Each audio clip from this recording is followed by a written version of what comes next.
All right. Almost 8:30 Pacific time.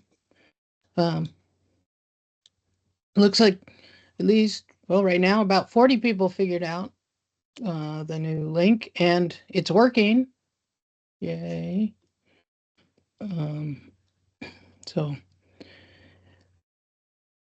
I don't know if the old link is actually, I have no access to the old link, so I don't know if anybody else can see that and see if anybody went into that or that got cut off when they cut off my Park Service email. But, There were some people in there. Someone put in the chat that they could come over here. I might just pop back over there and unmute myself and do an announcement for anyone who's not looking at that. that would be great if you could do that. And we can wait a little bit longer. Definitely getting more people coming in by the second.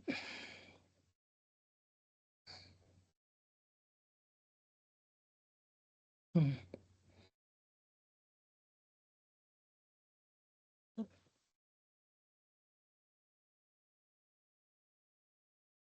Yeah, Lynn, I'm looking at a chat here for the old meeting, and someone has put a link in the chat.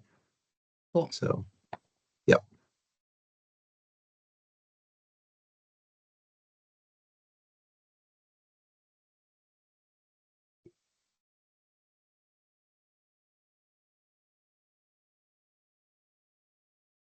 Right. Well, I will say that, well, I guess first, it is being recorded. Welcome to the June 2025 READ Cohort meeting. I'm really glad that you all are here and that this worked. Um, wasn't really sure how this was going to work out with the transition. So thanks everybody. Uh, and there's not a lot planned for this one, partly because with everything going on, I did not plan much. It's hard. It was enough getting getting the teams together and doing some other things. So, um, and I thought Cedar was in the field all week, so I didn't ask him to do what he had said that he could do with the cohort before. But so this is just pre-planning. I just thought we could just talk about pre-planning. I don't know, Cedar, I know you wanted to talk about the LURG at some point, and you're more than welcome to, but I also just sprung that on you at this second. So uh, we can Yeah, schedule. I could chat about that a little bit. I'm only available till 9. Yeah. Yeah. Okay. Well, if you wanna go, if you wanna do that, I can chat for a little bit while you get a little, at least a couple minutes prepared for it. Sure. Hey, everybody. I'm not going to turn my camera on here because I'm in a remote location off of a Starlink. Hopefully the audio is decent. So yeah, my name's Cedar Drake. I'm a fire ecologist for National Park Service, based out of North Cascades National Park. And I've been part of the group in 2024 that developed a template for the National Park Service for what we're calling a local unit read guide, and the is LURG, L-U-R-G. And a local unit read guide is basically comprised of 2 different components. We have a written component that is essentially identifying your values at risk within a unit. That could be your natural resources, cultural resources, tribal values, specially designated areas, museum collections, anything like that. And then ideally there is some type of prioritization of values that are identified by those different categories. With just that concept of, if your whole park is going to burn down or a portion of your park is going to burn down, what would be those values that are most important, either collectively or by category. And then there are corresponding resource protection measures, which is just basically another word for minimum impact strategies and tactics, missed measures.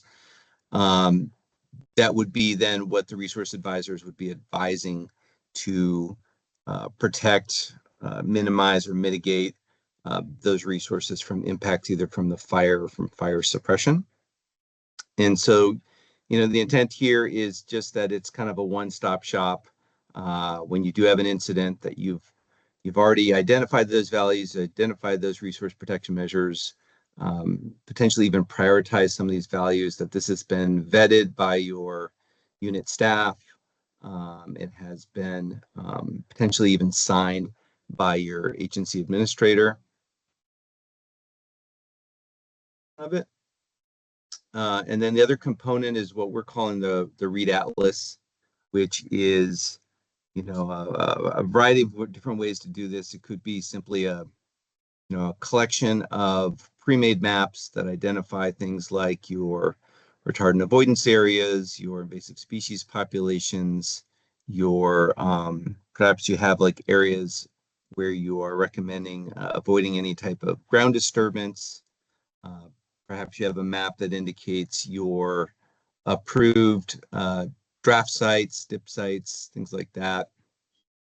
So the simplest form of the READ Atlas would just be, again, like a kind of a compendium of georeferenced PDF maps that are turnkey and could just be made available to READs, reefs, ARCs, incident management teams. And then on the other spectrum, there is what many of you have probably experienced on incidents in recent years, which is a mobile map package, which actually can be utilized in field maps, but it is not connected to AGOL online. So it's an offline product that it gets sideload onto a mobile device, be it a tablet or a phone, and provides you with the ability to basically toggle on and off layers. So you can input, let's say, layers for invasive species, for your dip sites, for your critical wildlife habitat. At my unit here at North Cascades, we're actually creating two different READ atlases. One will be for cultural resources specifically, and that will be just provided to our ARCs. And then there'll be another one that is created for all of the other resource values. The cool thing about these mobile map packages is that you can set an expiration date on them. So you have incoming reads and reefs onto an incident that might be, from a off unit, and you can sideload this onto their tablet, and then you could set, a 14 or 21 day expiration period on those mobile map packages, and then at that point, folks don't have access to them anymore. So that's kind of a good strategy in terms of controlling sensitive data. So this template that we created, it really has two parts as well. The first part being the focus on that written portion of the local unit READ guide, provides kind of like an outline and structure of how you can input into that. And then there is an appendix in there that goes into detail about creating a READ atlas and different options for different types of atlases that you can create. Within the document, we also have links to all different types of resources we've developed. We've got some PowerPoint, narrated PowerPoint videos that kind of go into the details of the two different products. We've got links to libraries of local unit READ guides, home unit READ guides, primarily from the Park Service. And I know in the READ Cohort cloud folder here, there's also like a folder in there that has all sorts of different examples from a variety of agencies as well. What else do I want to say? So sort of the next step, at least in the Park Service, is we're really trying to implement this process. There's no mandate in the Park Service for parks to create local unit READ guides. So it's been kind of a grassroots advocacy effort here spread the word, to kind of inspire parks to utilize these. And one of the strategies that we've enabled in the Pacific West region, which is the west coast of the United States, as well as the Pacific Islands, we were able to get some money last year from our natural resources program in conjunction with our National Fire Program to actually bring in a conservation legacy fellow position. And that person is employed for a 48-month period. And they are actually working with units in the Pacific West region to help develop these local unit READ guides and READ atlases. And I believe at the moment we have potentially about 7 that are in process. And it seems like almost weekly we're getting more parks that are reaching out. So if folks are interested, I can share the PDF document here. Well, I'm not sure if I'll be able to. I think I can put it in I'll put it in the Google Drive, the READ Cohort Google Drive, the PDF template for the local unit READ guide template. And then I'll throw a link here in the chat if people want to take a look at that. We did write it in a way that I think it's very transferable to other agencies. And it's also very transferable to all hazard incidents as well. So, feel free to use those ideas to adjust it to your own needs. The greater intent here is just to help prepare more units for incidents and try to get that information ready and available for READs to act quickly and effectively. And with that, I guess I'll just, open up the floor if anyone has any questions or comments.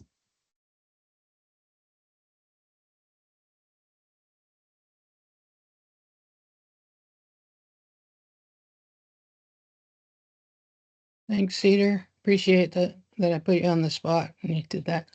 Yeah, no problem. I did put the link to lots of examples of local READ guides in the chat. Yeah, I mean, people have been building these local guides for a long time, and so the what Cedar developed, got everybody to help develop and work on was, this good an outline and a good way of thinking about stuff, so people can start plugging and playing. Some people might have seen this came out of the Grand Canyon a number of years ago, probably decades ago, 2018. They did their own pocket guide, sort of based on the IRPG that was just for resource advisors. You can get really creative by doing this, or you can just do like a couple pages, but the more information you have written down for when other people come in to help you, the better off they will be, and the better they'll be able to help protect those resources. I will say, just to add to that, one thing is, throwing the kitchen sink into these, can be really great when you have like a huge fire, except the kitchen sink people don't read during a fire. So you got to figure out how to like focus people. And these are like, these are the encyclopedias. And then when you have the incident, you got to write the 2-page summary page. So just make sure you keep adapting them to the audience that has to read them. That's been my experience with them. Anybody else? Anybody want to talk about one they've worked on, or things, good things or bad things?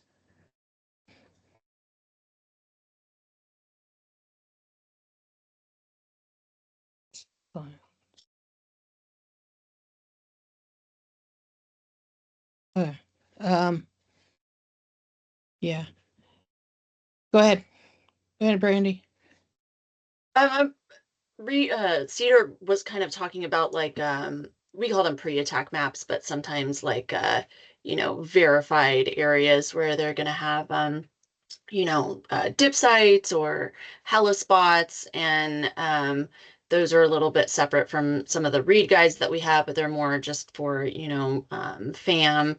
And I think we found too that some of those may not have been vetted fully. They've been around for like a long time. People use them a lot. So just kind of like a heads up to, maybe check those a little bit harder sometimes when people are like, well, we've been using this, this draft site for years and years, and it's like, okay, well, I don't think those were ever fully vetted. So just a heads up that, that might be some preseason kind of, checking on your own end for those types of situations. Yeah, and I got a couple people. I'll just add on that. So there is a difference between pre-attack maps and these alerts, and the pre like fire in most units, the FMO and the whole fire department is working on these pre-attack maps that show like here, this is where these are where lines have already been put. This is where I expect you'd probably put a line. This is where we've dipped before. This is all that. Yeah, and there's usually no NEPA. There's no check back with the resource advisors or resource people on them. So that's another part to do preseason is to work with your fire people and go, can I see the pre-attack maps and can I mark out like where we have big resource issues and maybe let's discuss those and discuss what you actually will be telling the incoming teams about this area and about how you're going to use it. Barbara Adams. Can you guys hear me? Hey, Yeah. I kind of thought that, most of the forests put together like a WFDS map type of thing, just like a wildfire decision guide that had a lot of that information in it already. And that's kind of where I was thinking that most forests do that. And if not, maybe that's something that can be talked about in your areas about getting something. If there was a big fire that came up or a fire, then how would you guys, what resources do you have that you might want protected, such as your aerial fire retardant stuff, and also things like your municipal watersheds and maybe even some archaeology sites that you might want to protect. And I thought that those were in WFDS plans, but if not, that might be something that might want to get discussed. And also, I'm not sure if you guys touched on it yet. I haven't been to a couple of these meetings, been really busy, but there was a new aerial fire retardant EIS that was signed, and so there are no requirements to do any kind of sampling if it gets into water anymore. So no water quality sampling is required. There is some reporting out if it does get into water, et cetera. So I just wanted to point that out as well. Cool. Thanks, Barbara. You're right. Thank you. All WFDS is that big main national database for putting in all the decision-making issues, including natural and cultural resources. And it can be as little information or as big information as whoever puts it in there. It's usually run by the fire planner on the local unit to put all that information in. And it's a great place to start if you don't have anything else. But it is focused on the decision maker and the fire team and the local firefighters. The firefighters on the ground never see what's coming out of WFDS. And it doesn't necessarily help explain to a resource advisor coming in like how to protect that resource. I know for like cultural, usually the line is there are cultural resources, please protect them, work with the local archaeologist. Or I've seen full on like practically books of information on a resource in with this, but it highly variable. But it's a someplace that you should be taking that lurg and putting things that are in the lurg in WFDS and what's in WFDS into the lurg. So they should be have the same information. That's another part of that pre-planning stuff. And I know as a lead resource advisor, that's a lot of my job is like, what's in WFDS? what are my resource advisors saying, and where are the gaps, and what do we have to do to make sure that the team understands what's in with this, and what the decision makers understand are there and how they're making those decisions. So, Holly.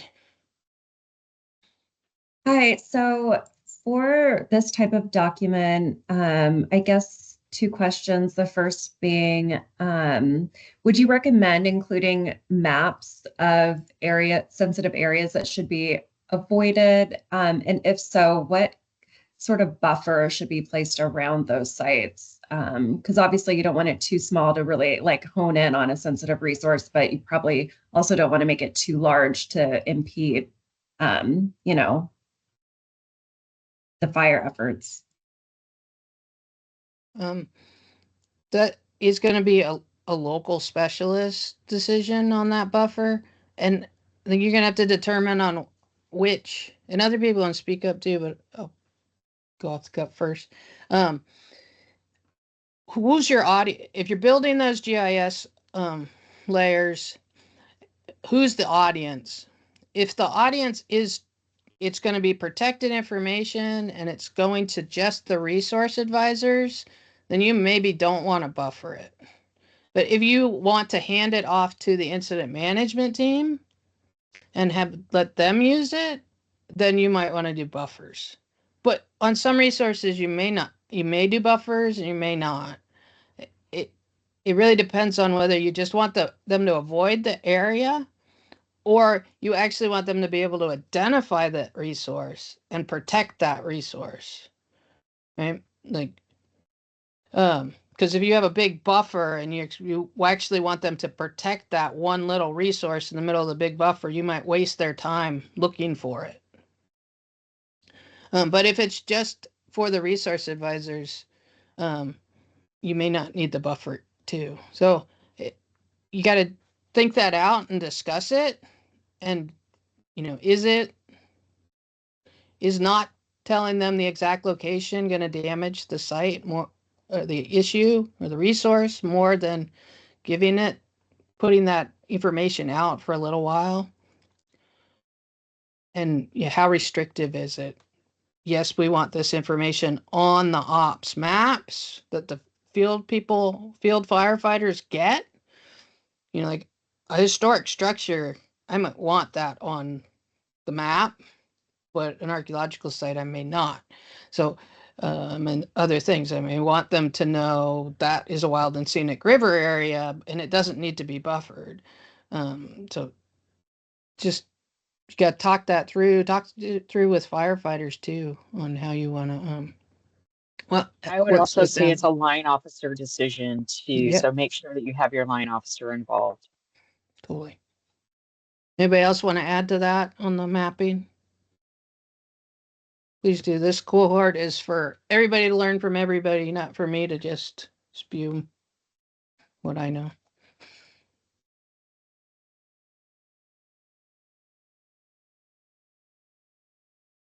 We got a couple comments in here. Line officer decision. Notations, yeah. Putting a notation on whether something is buffered and whether it's no fire, or fire's okay, but no ground disturbance within the buffer or within the area. Yeah. Getting that kind of information is really important too. Like, what is the resource and what are we protecting the resource from? Are we protecting the resource from suppression actions or only certain types of suppression actions?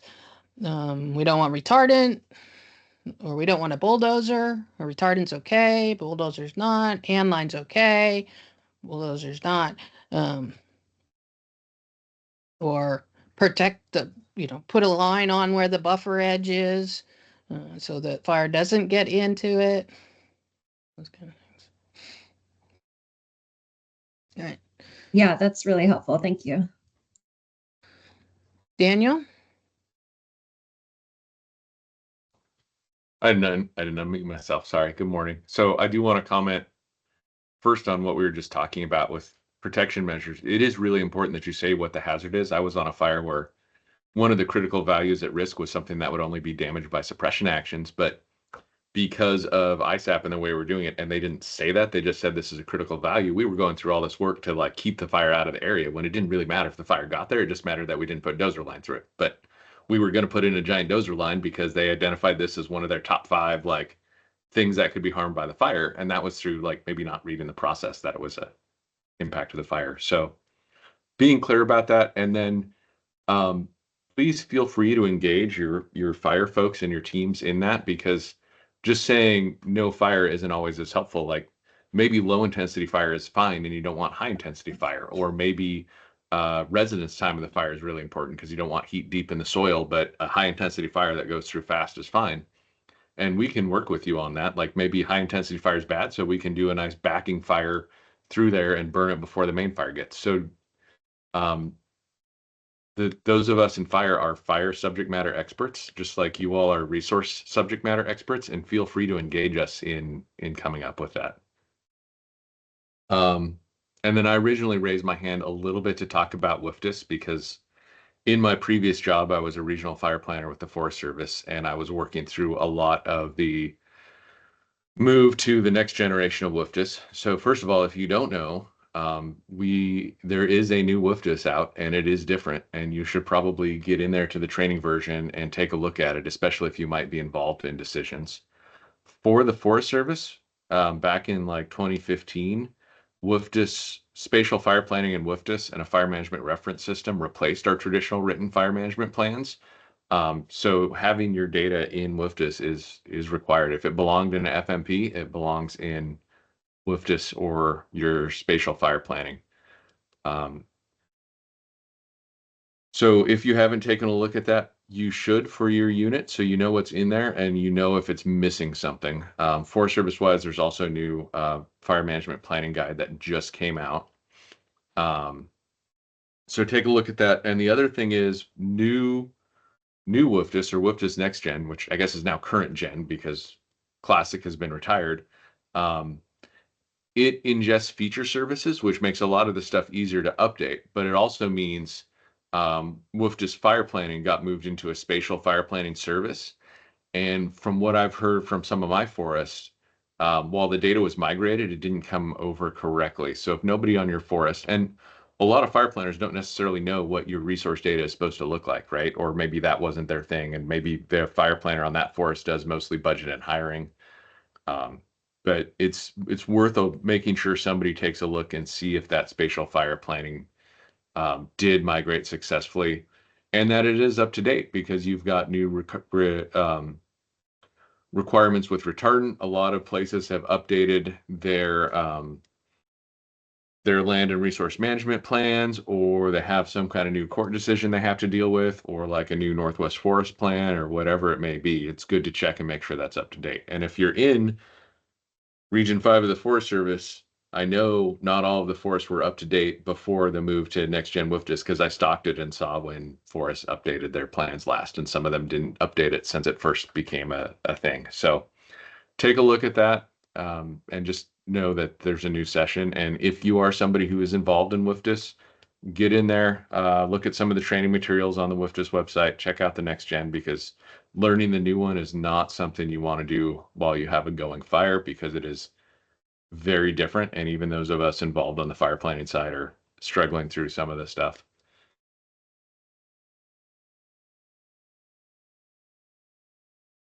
Thank you, Daniel. Yeah, a lot of work went into the new WFDS, and yeah, I haven't even seen it, but I saw some of the first betas. It's all geospatial. It's based on that, where the old WFDS was, words first, mapping second. This is all mapping first.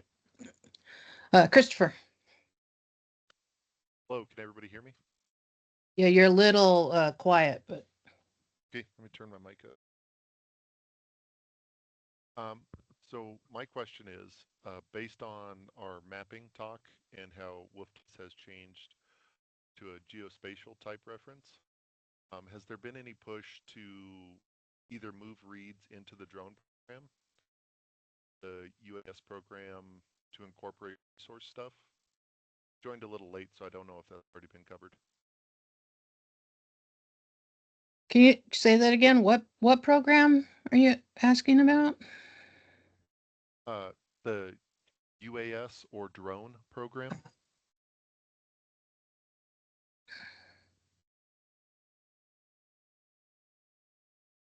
Anybody out there know about the different drone programs? Hey, Lynn, I can probably speak to that a little bit. I'm a resource pilot in Region 2 with the Forest Service, Go for it.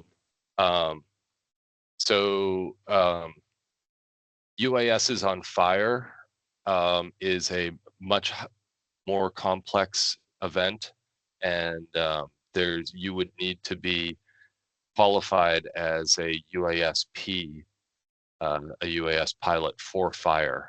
So it's a little bit different, and it's currently not. There hasn't really been any talk about trying to bring that in, because there's already qualified UASPs flying for operations on the fires. That answer your question? Yes, I think so. And I guess not so much trying to get a resource advisor into a pilot role, but trying to see if maybe we could get some of those pilots into a resource advisor role. Oh. And use the UASPs for resource advising? Yes, just because I mean, you have eyes in the sky, right? yeah, and certainly that's something that the lead read on an incident could work with operations to get flights if they needed it. But I don't know that it's other lead reads out there. I don't know how much it's actually how much it's being done right now. Daniel, do you have a new issue, or you're going to add to this one? I was going to add to this one. So Go for I it. actually think that's an excellent idea. You wouldn't want to work with the pilots directly on the fire initially. You'd want to go through your operations and air operations branch director to get, your mission on there. I will say, from what I've seen the last couple of years, is UAS on fires are in really high demand for operational missions, and I don't know how well you'll be prioritized on there. I mean, we were trading UASs between fires to go from critical mission to critical mission last year, especially ones capable of aerial firing operations. But just in general, right now it's pretty tight with those. I do think that's an excellent idea worth pursuing. And like Ryan says, as we get more trained pilots and more UASs, that may become more of an option. Yeah, and I'll just add, so my experience with the Forest Service UAS a number of years ago, that the program lead actually came to me as a resource advisor and said, "Hey, I would like to. We have this great thing. How can we use it? How can we start setting up uh, something pre-fire so that we can go and look at resources that you may need to evaluate for their burnability or their fuel loads now before the fire, and we can save you all that time of mobilization and getting somebody on the ground in there and hiking in. And then how can we start working on the fire? So if you find out who your UAS in your agency is, and that program lead, and start talking to them. Same thing, I came to the Park Service, and the head of the US in that region was just like, Lynn, what can we do? What can we start looking at? And then, again, great advice for during the fire. Work through ops and work through your AA. If you have a resource at risk that that you think could use, looking at by a UAS or something, you can get that onto those priority lists. I've definitely had that happen. We had during Dixie Fire and when it went through Blast and Volcanic, and it was like, what happened to the lookout?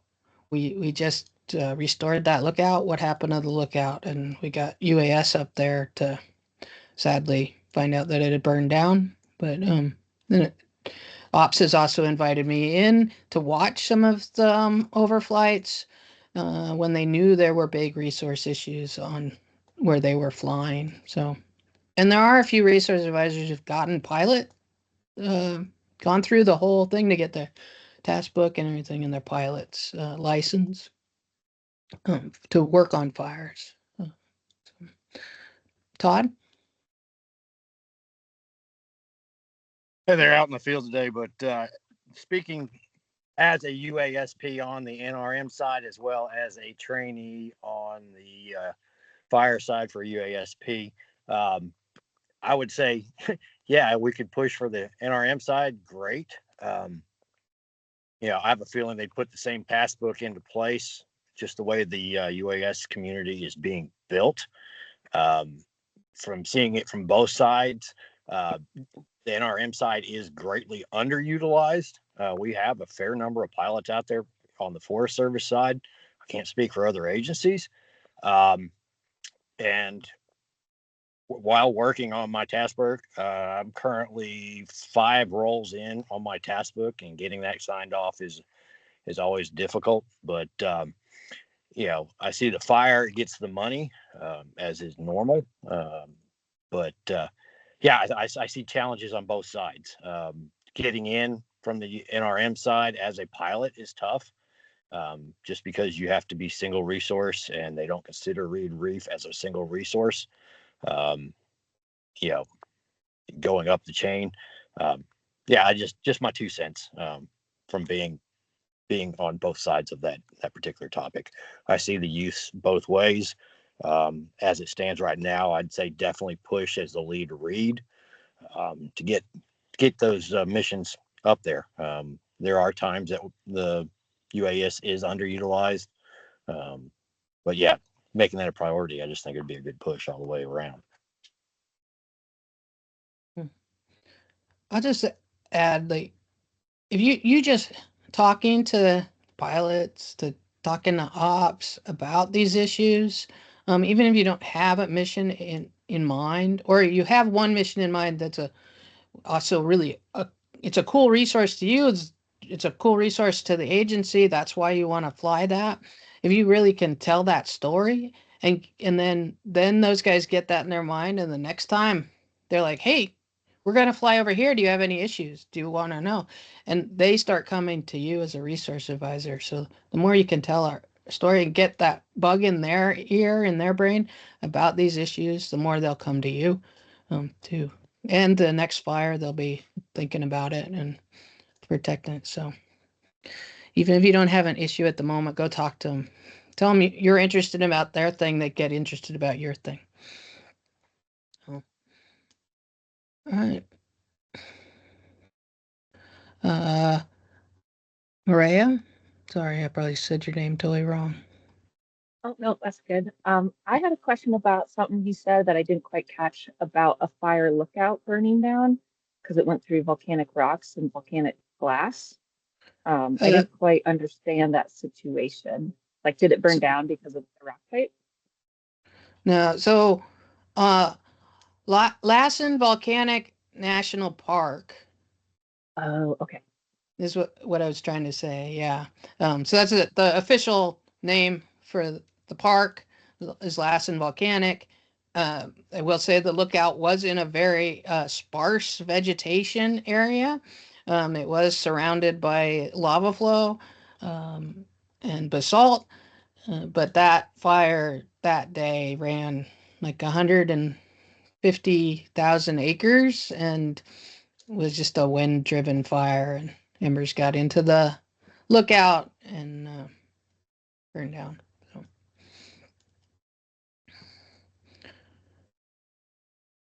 All right, well, so we talked about like pre-planning, which is great, and it's a even just one thing about pre-planning is it never ends, right? So if you just do a little bit each year, in a few years you have a big book, and you'll have more information, and you'll have a few fires, and you're like, well, that really isn't an issue. We figured that out, or we figured out a new way to protect it and stuff. So you just keep adding and making it better.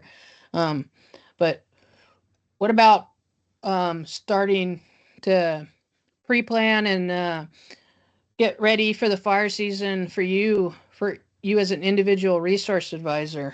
What are you guys doing out there? What good advice can you give people?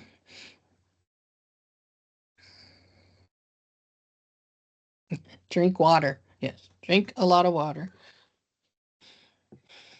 Tom.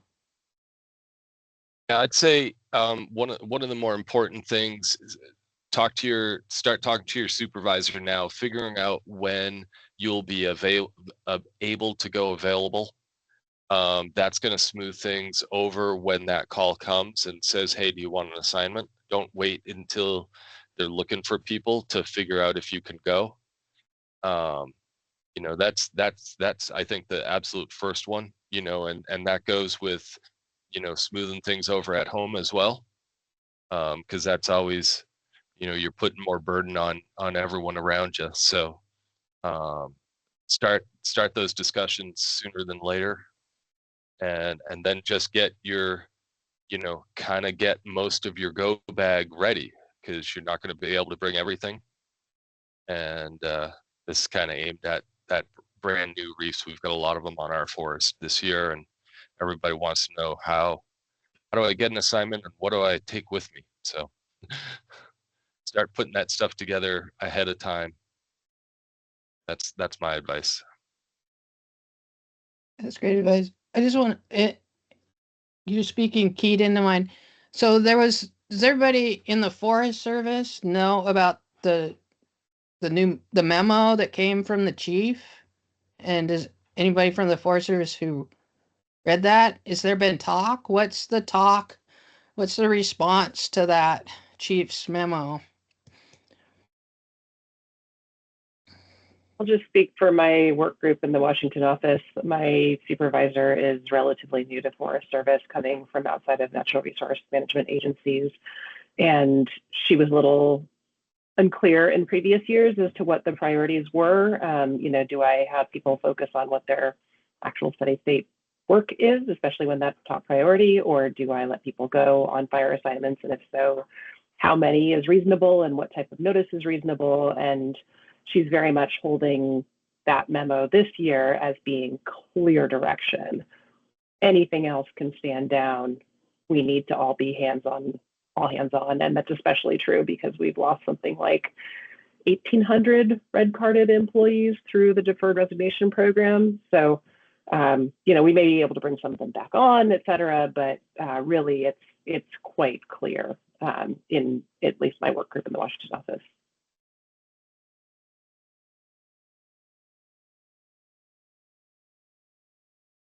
That's great, because I know a lot of supervisors in the past have been like, yeah, I'm still keeping people. So anybody else's perspective? I think I just found the link to the memo.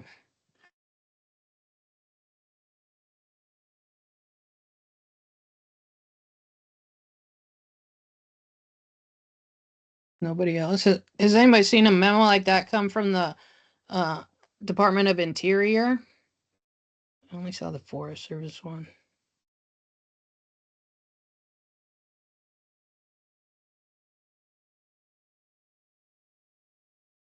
There was a NPS memo, not Fish and Wildlife. If anybody has the NPS one and they want to put it, Kellen. Hey, good morning. Yeah, it's the PL3, and even when we had the PL5, it was still a hassle to get folks, and we still have all of our priorities, timber or whatnot. So, we'll see if anything really changes. I know, just talking locally here, just trying to find folks for like a smaller team. If we get something, it's still a challenge, even though it's like, hey, once we bump into 3, you guys are supposed to be available. Like, no, we're going to be back in the back country. We're going to be doing our timber stuff. So, personally, because there hasn't really been that much of even before, I don't think there's going to be much of a change once we hit 3. I could be wrong, but I don't think so. Maybe. Right. When I get it, if you're already like in the backcountry, you're in the middle of a survey, it's hard to break away, but you don't think that more supervisors are taking this early memo as, hey, I gotta let people go. Well, even then, I mean, we got it sent out, and there's few folks that are like, oh, "What are you even talking about?" And I'm like, "Well, don't you? We all get the same emails. You guys should probably start reading them." And that just doesn't come down to the individual person. The supervisors need to start reading up on this and getting their stuff figured out.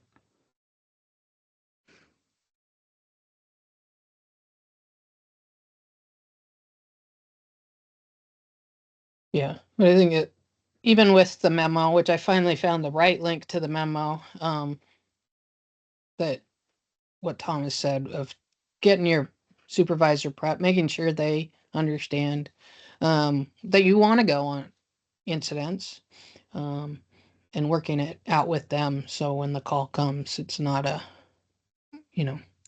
coming out of left field for your supervisor. Because that's a long-term relationship that you have to nurture and make sure doesn't bite you in the butt the next year or the next year. And I think that's the harder part for the newer folks is, yeah, you need to be ready, not 2, 3 a week later. Sometimes as being lead reads, we need you guys there within a day or so, sometimes within the same day if it's a local thing. So getting all of your gear ready, make sure it's ready, and then getting their supervisor's approval.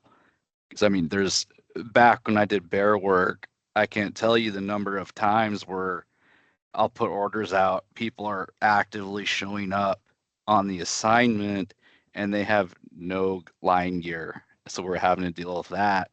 And yeah, just fun stuff in the past, but yeah, make sure all your stuff is squared away and get your supervisor's approval beforehand, just letting them know that, hey, this is potentially happening. Yeah. And getting that stuff ready for when that call does come. I know I've been halfway to a flyer and went, oh wait, I haven't seen my red card in a year. Here's my red card. Or where are my boots? Are my boots in my backpack? I mean, Timothy. thankfully for myself, I have my own truck, so everything is already stored in there. I just need to swap out a few things in my gear, then I'm pretty much ready to go. Some people might not have that luxury though. Yep. Do you keep your red bag, if you don't have a vehicle, do you keep your red bag at home or do you keep it in your office? And what's better for you? Timothy. Yeah, hey, Tim Breen. I'm with the U.S. Fish and Wildlife Service. I just, for what it's worth, it's sort of related to this conversation. I typically use these memos that come out, whether they're from the Forest Service or DOI, as part of my package that I then give to my supervisor early in the year, like right now, as sort of like, here's the justification for allowing me to go out. And I've been collateral duty fire for like 20 years. So to me, it's been every year I feel like I'm reinventing the wheel, sort of requesting permission. But anyways, that's how I use these memos. I always hope that they come out early so that I can say, hey, here you go. Here's a reason to allow me to go out. And then related to that, for those that are interested or think this is a good idea, I generally send an email to my supervisor again now in June that lays out that I would like to be available for this period of time, June 15th through whatever, September 30th, for however many details you can be allowed to go out. Typically for me, it's one. And so I get the approval ahead of time up front, similar to what you are all talking about, just so that I know going into the summer, I've got sort of blanket permission to go out on a detail sometime during the summer. And to me, that helps. And it helps supervisors too, to be aware that you're trying to get out over the summer. So just some thoughts there. That's great.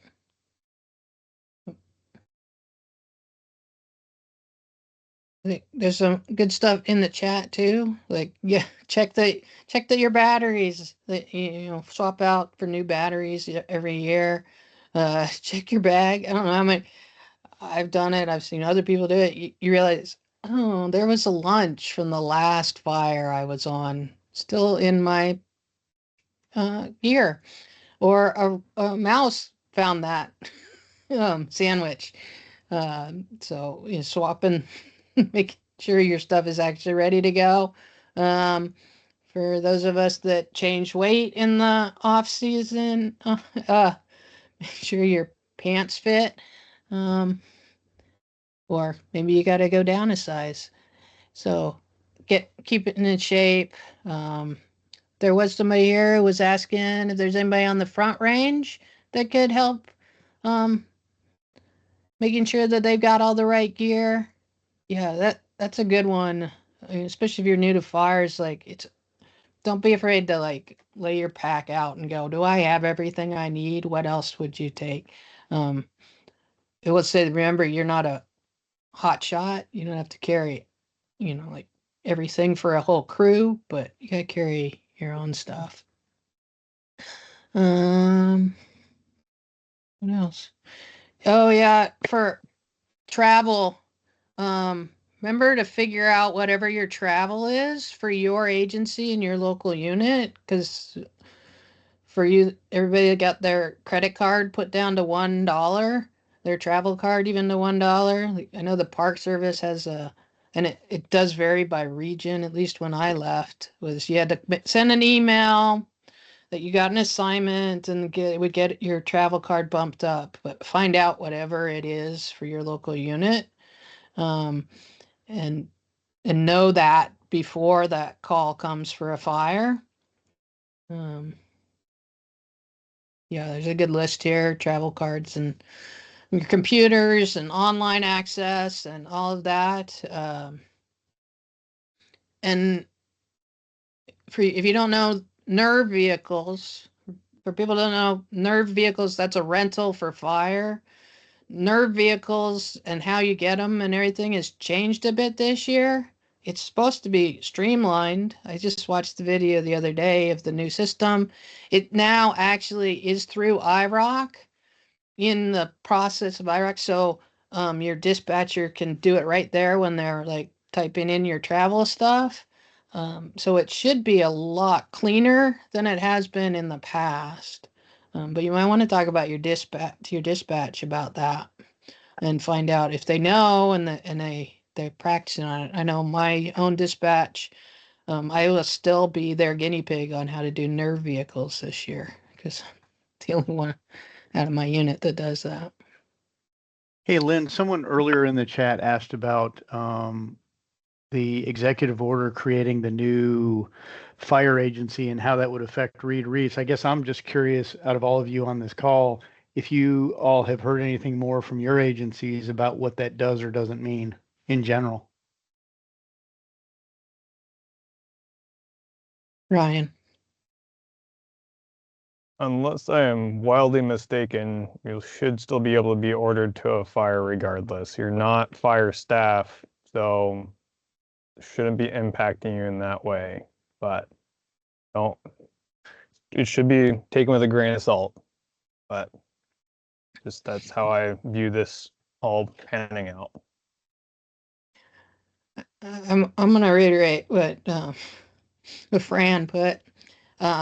I'd say nobody knows, right? And if there's anybody who actually was, from in Washington that's been in any of the conversations, maybe they know more. But having read the executive order really just says merge. You got 90 days to figure it out. So we'll hear a lot more, I think, in the future. And right now, unless there are resource advisors up in the Washington office at the secretary level or Doge or above,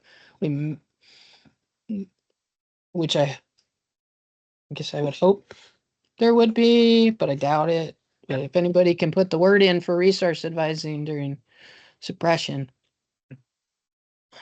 yeah. If there's anybody out there who's got more info, speak up.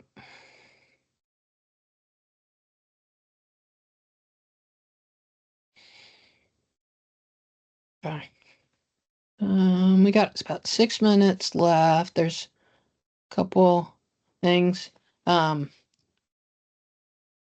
Yeah, I will reiterate, at least for right now, ordering is all the same, and it probably will be. And I'm hoping that resource advisors will, at least for their interim, we still work for the AAs, the agency administrators.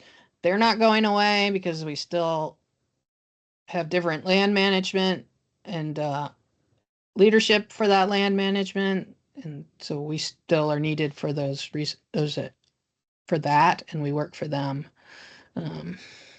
Okay. Yeah, great information in the chat. So check out the chat, check out the Google Drive. There's some info on like what to pack. Might be a little old now these days, but check that out. There are some videos on our YouTube channel early on, I think, about preseason preparedness. And then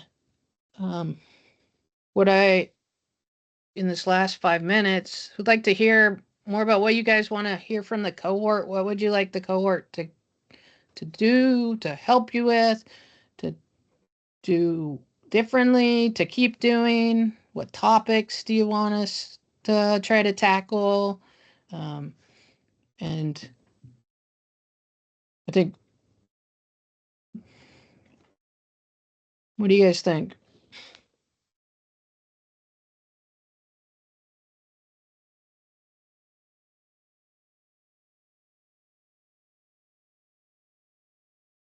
Silence. I sort of suspect you don't want the cohort to go silent, since we're 130 of you who found your way to this one. I saw David's hand go up real quick and then went down. Wrong click.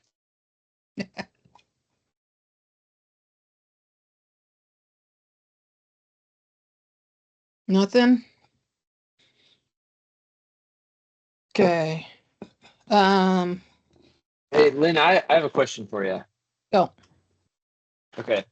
Can we share any of those videos that are part of the N9042 course on Vimeo? Can those videos be shared, or are those just for folks who took the course? I'll have to, those are all put up mostly by Cedar. I'll have to talk to him about that. I don't think there's any reason they can't come out of that. I will say that I know that the Resource Advisor Subcommittee under NWCG is looking at those videos and going, well, which ones are official videos? Which ones actually have... Jess, do you want to talk about that? Yeah, I can talk about that a little bit. Most of those videos are also posted in the REL, I think is the shorthand name, and I can post a link to that, but you'll have to have an NWCG account to it, and I think you also have to complete a short survey, just as an FYI. And then I think that opens up all of those core videos and everything else to you as well. So I'll post a link to that in the chat here shortly. Yeah, but we can also work with all that to like maybe put some of them, put good ones, appropriate ones up on the cohort YouTube channel for the unofficial ones that we feel are good and needed for people. Laura. Yeah, hello. Can you hear me well? Yeah. Yes. Oh, okay, perfect. Yeah, I just wanted to add, since you mentioned about topics and all that, I know it has been, it has been talked about before, but since I'm fairly new when it comes to research advisors, so I wanted to know if there's a possibility to continue talking a little bit more how to improve your chances of, particularly if you're a trainee, to get more experience as a trainee, to get that opportunity, because differently from other positions in the incident command system, you're able to just talk to your fire a team or make yourself available. But when it comes to READ, it's more like the opportunity of reaching out, contacting people, and in order to have those opportunities. So just so it will be helpful to have more information on how to improve, that availability and making connections with other regions. I think there's a number of different ways, and the cohort can help some. If you are a trainee, there is the list, the spreadsheet for trainees in the cohort Google Drive. Jess, I think you were voluntold or continued to volunteer for that. Do you want to talk about that a little bit real quick? Yeah, so there's the trainee spreadsheet. I'm currently the only one that is managing it, so it may take a couple days sometimes to get you showing up on that, just as an FYI. And then I can put a link to that as well in the chat. Thank you. I appreciate it. Yeah. And then talking to your fire people that you want to go on incidents. That definitely helps for the local stuff, and talking to your dispatcher and because they're the ones that are seeing them when they come to your region, and their orders out for fires. Talk to them, and both that, hey, I'm available, so put my availability up, and I'm looking, so please can you keep an eye out for me and for resource advising to do that. And find a trainer, like find somebody who experienced, and go, hey, I would like to go out on an assignment as a trainee for you, and work that, and then when they get an assignment, they can bring you along. I think I've found that that's one of the best ways.